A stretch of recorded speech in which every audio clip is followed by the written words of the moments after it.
Friends, this is a very important slide for your examination. Almost in every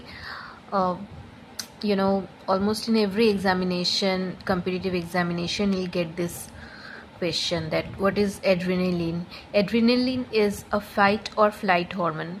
मतलब कि जैसे कि आप रास्ते पे गए और आपने एक कुत्ते को देखा, या तो आप कुत्ते के साथ लड़ लोगे या फिर आप भाग जाओगे.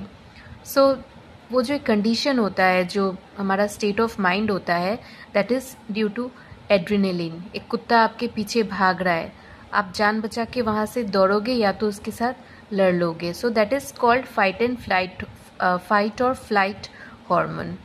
That state of mind actually is due to the release of hormone that is adrenaline, जो कि एड्रिनल ग्लैंड से रिलीज होता है.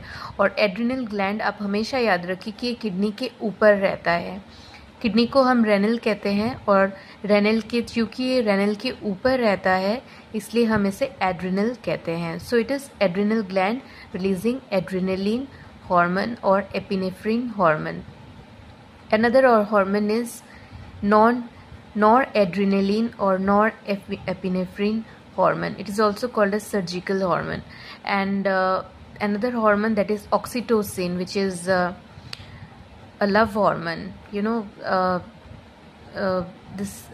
These three hormones are very important, and specifically if it is asked in exam that what kind of hormone is released when you meet a dog, or when a dog it runs behind you, then you'll just tick the answer. It is adrenaline or epinephrine or fight or flight hormone.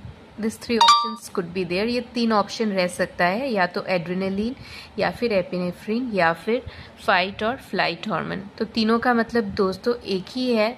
तो आपसे अगर सवाल पूछा जाए कि एक emergency situation arise हुआ तो तब आप क्या करोगे, या फिर कुत्ता आपके पीछे भाग रहा है तब आपका कौन सा ग्लैंड कौन सा हार्मोन रिलीज करेगा, हार्मोन का नाम बताइए, तो फिर आप या एड्रेनलिन, एपिनेफ्रिन या फिर फाइट और फ्लाइट हार्मोन टिक कर सकते हैं. तीनों का एक ही मतलब होगा.